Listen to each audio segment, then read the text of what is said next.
사람은 누구나 근심 없는 세상을 원합니다. 그래서 현대 문명은 근심을 해결하고 유토피아를 꿈꾸면서 끊임없이 노력을 합니다. 그러나 문명이 발달할수록 오히려 근심과 걱정은 더 많아집니다. 소유가 많으면 근심이 없을 것 같지만 그렇지가 않습니다. 자동차가 없을 때에는 교통사고 때문에 근심해야 할 필요가 없었습니다. 핸드폰이 없을 때 차라리 편했던 것 같아요. 전기불이 없던 시절에 제가 어렸을 때 살았어요. 그때는 밤문화에 대한 방황이 범죄가 없었어요. 지금은 낮인지 밤인지 구별이 안 돼요. 가정이 파괴되고 정신이 황폐해지고 육체가 병듭니다. 옛날에는 스트레스가 뭔지도 모르고 살았어요. 지금은 가장 많이 받는 게 뭐냐? 스트레스라는 스트레스. 병원에 가서 진단이 잘 안 되면 의사 선생님이 그 스트레스 받아서 그렇다더라고. 나도 의사 같더라고. 아주 간단해 진단이. 왜 현대인들에게 그렇게 스트레스에 쌓여 산다는 거죠. 여러분, 문명의 혜택을 누리면서도 이름 모를 병들이 너무나 많습니다. 우리 주님이 이 땅에 오셔서 새하늘과 새 땅을 이루는 그날까지는 근심이 떠날 날이 없는 게 세상이라는 것을 기억해야 돼요. 그런데 성경에는 근심에도 종류가 있다고 했습니다. 근심이 무익한 근심만 있는 것이 아니고 유익한 근심이 있음을 소개하고 있습니다. 오히려 하나님의 뜻대로 하는 근심은 그 결과에 소망이 되고 우리를 회개하게 만들고 또 어그러진 인생을 바로 살게 하는 거룩한 근심이라고 했어요. 맞습니다. 그래서 오늘 10절에 보면 하나님의 뜻대로 하는 근심은 후회할 것이 없는 구원에 이르는 회개를 만들고 세상 근심은 사망을 만든다는 겁니다. 여러분, 근심이란 말은 고통 또는 슬픔이라고 하는 뜻이에요. 같은 근심이라도 어떤 방향에서 어떤 마음으로 근심을 하느냐에 따라서 그것이 결과의 사망이 될 수도 있고 오히려 생명이 될 수도 있다는 겁니다. 여러분, 신앙 안에 살면서도 하나님을 바라보지 않고 하나님의 품을 떠나서 인간적인 생각, 인간적인 방법, 인간적인 근심은 무익한 겁니다. 그래서 요한복음 14장 1절에 너희는 마음에 근심하지 말라. 이 세상 근심하지 말라는 거예요. 세상 근심은 할수록 고통이 오고 슬픔이 오는 거예요. 그러나 하나님의 뜻대로 살기를 원해서 어떻게 하면 하나님 뜻대로 살까? 어떻게 하면 하나님을 위해서 살까? 이렇게 살면 안 되는데 이렇게 하나님의 뜻을 살기 위해서 하는 근심은 후회할 것이 없고 그 결과는 생명에 이르게 된다는 거예요. 사랑하는 여러분, 오늘 여러분은 어떤 근심에 사로잡혀서 인생을 살아갑니까? 세상 근심입니까? 아니면 하나님의 뜻대로 살기를 사모해서 하는 근심입니까? 무엇보다 우리 그리스도인들은 따라합시다. 세상 근심은 버려야 한다. 버려야 한다. 버리는 거예요, 버리는 거. 오늘 10절을 우리 같이 읽어보겠습니다.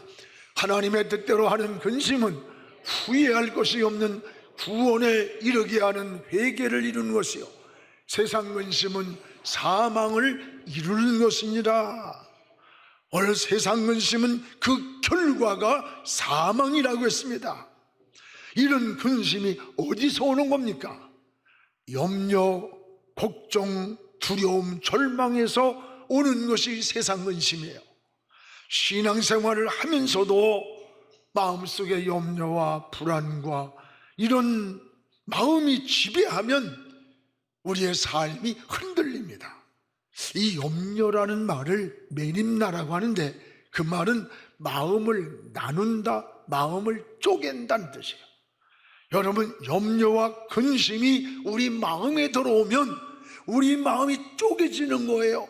우리 마음이 나누어지는 거예요. 그래서 마음 안에 염려, 근심이 들어오는 시간 우리 마음에 있는 평안이, 기쁨이, 안식이 다 새나가는 거예요. 빠져나가는 거예요.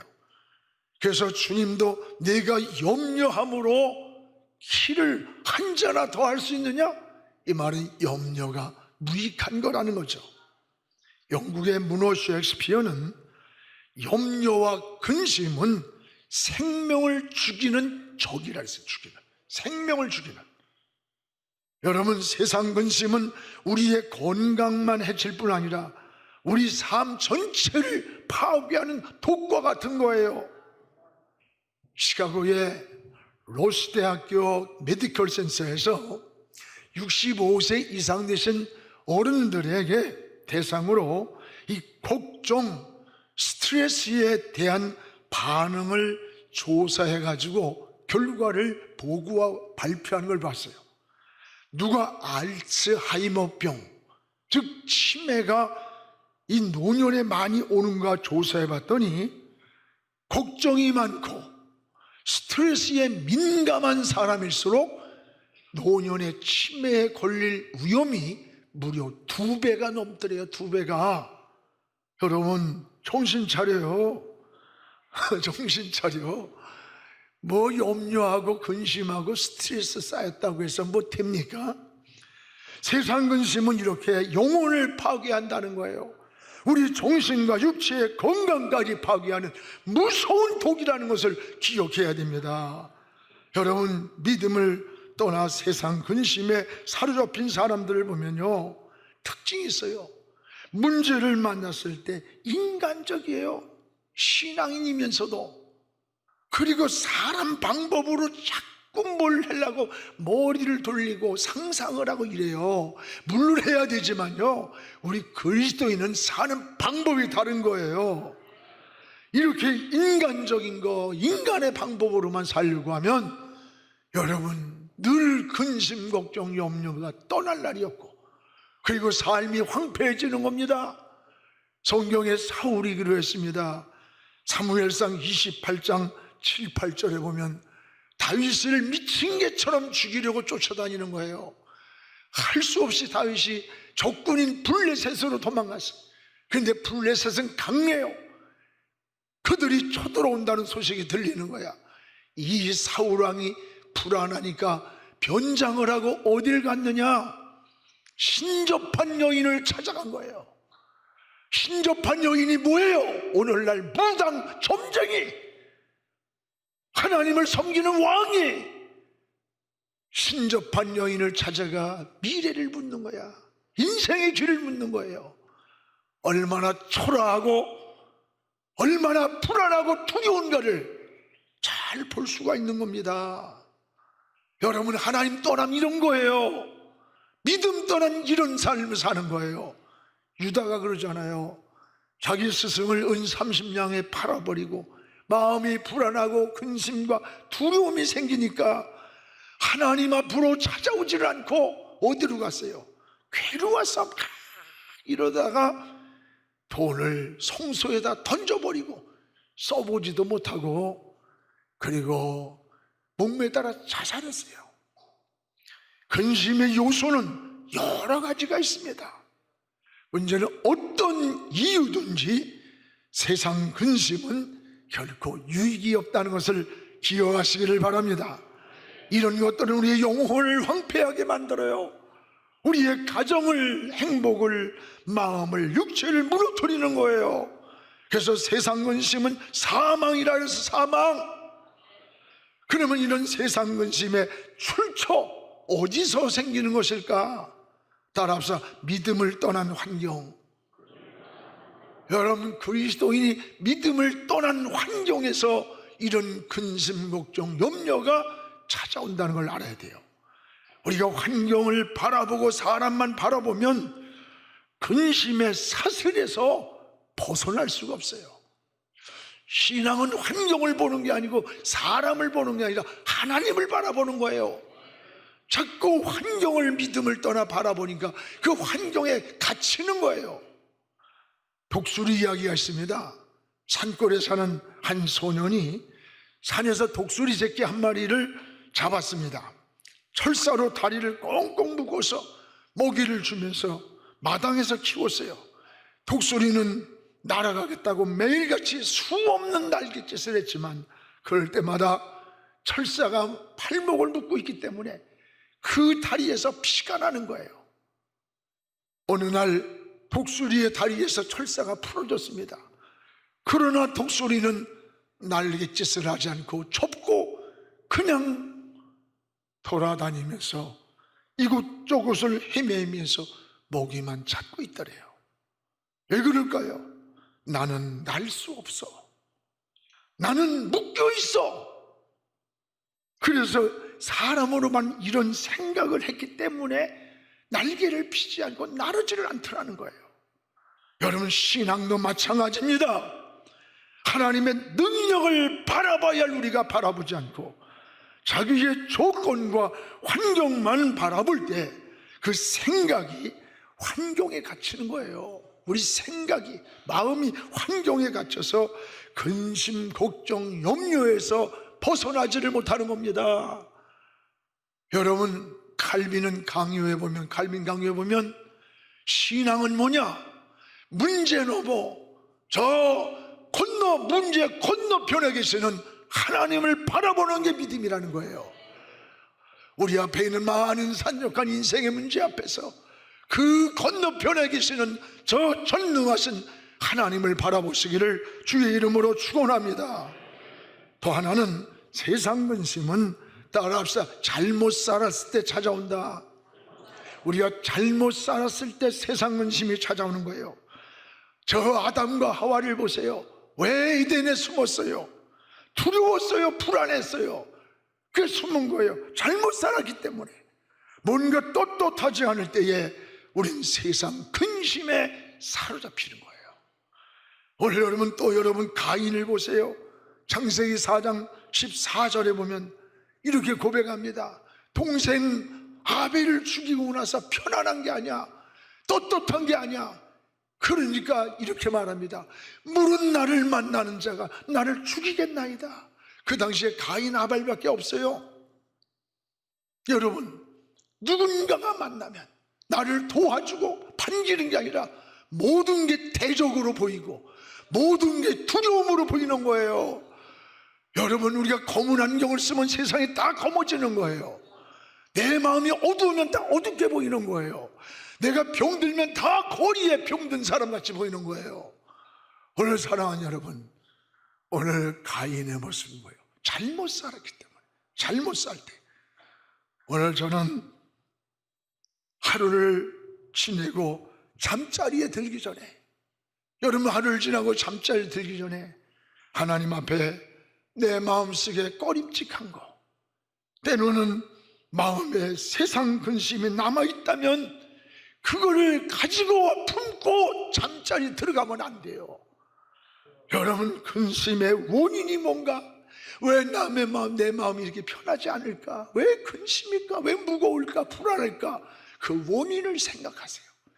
그리고 평안한 마음을 회복하도록 주님의 보혈로 여러분 영혼과 마음을 치료해달라고, 씻어달라고 기도해야 되는 거예요. 그래서 그 근심된 마음, 무거운 마음, 불안한 마음을 털어버리고 자면요, 불면증이 없어져요. 평안이 오는 거예요. 안식이 오는 거예요. 그렇지 않고 마음속에 무거운 근심, 불안한 마음을 가지고 그냥 자면요, 복잡해지는 거예요. 그리고 인생이 자꾸 막 불안하고 잠을 자면서도 헛소리하고 개꿈 꾸고 가다가 차가 뒤집어지는 꿈 꾸고 그러는 거예요. 그거 오늘 여러분, 우리가 영적 생활을 깨달아야 됩니다. 세상 근심의 사슬에서 벗어나기를 주의 이름으로 축원합니다. 그런데 근심이 다 무익한 게 아니라는 거예요. 우리 성도가 꼭 해야 할 유익한 근심이 있음을 우리가 알려주는 거예요. 오늘 10절을 우리 다시 한번 읽겠습니다. 하나님의 뜻대로 하는 근심은 후회할 것이 없는 구원에 이르게 회개를 이루는 것이라 됐습니다. 하나님의 뜻대로 하는 근심. 여러분, 성도가 해야 할 유익한 근심이 뭐냐? 하나님의 뜻대로 하는 근심이 있다는 거예요. 이게 무슨 근심일까요? 하나님이 기뻐하시고 원하시는 것이 무엇인가를 생각하는 거예요. 어떻게 하면 하나님을 기쁘게 할까? 어떻게 하면 하나님의 뜻대로 살까? 이렇게 살면 안 되는데 왜 내가 이런 짓을 했을까? 잘못을 뉘우칠 때 용서를 구하고, 주님 기뻐하는 일이라면 목숨 걸고 달려가고 신앙으로 살려고 하는, 이게 거룩한 하나님의 뜻대로 하는 근심이라는 거예요. 여러분, 그래서 때로는 우리가 잘못 살 때 있어요. 실수할 때 있어요. 죄질 때도 있어요. 이럴 때에 그냥 아이 무관하고 뭐 그럴 수 있지 뭐 어쩔 수, 아니에요. 잘못 살았을 때 막 애통을 하면서, 여러분 회개하면서 하나님 앞에 나가는 거, 이걸 거룩한 근심이라는 거예요. 여러분, 잘못 살았을 때 막 괴로워하면서 몸부림을 치는 거예요. 여러분, 성경에 다윗이 그랬잖아요. 시편 21편을 여러분 읽어보잖아요. 우리아의 아내를 빼앗고 나단의 책망을 들은 이후에 그는 변명하지 아니하고 하나님 앞에 나가서 밤마다 침상이 젖도록 눈물로 하나님 앞에 고백하면서 회개하는 거예요. 그러면서 밤이 새도록 하나님의 영이 내 마음을 지배해 주세요. 내 하나님의 영이 나를 깨끗게 해주세요. 정직하게 해달라고 하나님께 고백할 때, 이게 거룩한 근심, 이것이 유익한 근심, 하나님의 뜻대로 하는 근심이라는 거예요. 하나님은 이런 다윗을 축복해서 그 다윗의 뿌리에서 예수가 나신 겁니다. 하나님은 완전한 사람 아니에요. 허물 실수 많아도 괜찮아요.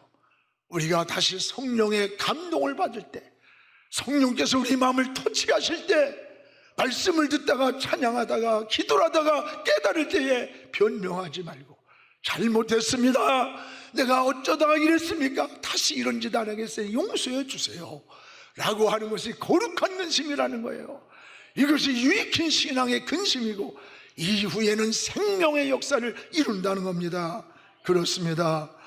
여러분, 또 하나는 정직하게 살고자 하는 마음이 거룩한 근심이야. 정직하게 살려는 마음. 정직한 자가 하나님과 축복의 관계를 맺는 거예요. 정직하게 사는 사람은 항상 마음이 편한 거예요. 이 현대인의 스트레스형 정신병의 상당한 원인이 거짓을 감추고 있는 자책감과 불안 때문에 그래 온답니다. 또 하나는 뭔가니 정직한 사람은 항상 평안한 마음으로 사는 거예요. 정직하니까. 그러나 거짓은 불안한 거예요. 불안해. 왜? 언제 그 거짓이 드러날지 모르기 때문에 불안한 거예요. 미국의 소설가 마크 트웨인이 쓴 그 책에 보면 이런 말이 나요. 당신이 정직한 마음을 가지고 진실한 말을 한다면 당신은 아무것도 기억할 필요가 없다. 왜? 자기가 언제 어디서 무엇을 누구한테 했느냐, 이것을 기억해 내려고 스트레스를 받을 필요가, 고민할 필요가 없다는 거예요. 왜냐하면 진실은 언제나 같은 말을 한다는 거야. 여러분, 정직하게 살면 근심이 줄어드는 거예요. 여러분, 우리가 어떻게 살아야 되는 거예요? 우리 허물 실수 많아요. 저도요, 수도 없이 많아. 문제는 정직하게 살려고 기도해야 된다는 겁니다. 하나님 앞에는 정직하게 살려고. 이게 여러분 거룩한 근심이요, 이게 하나님의 뜻대로 하는 것이며, 이것은 생명의 우리를 이루게 한다는 거예요. 오늘 그러면 거룩한 근심의 결과는 어떻게 나타납니까? 오늘 10절 11절 중에 10절만 다시 보겠어요.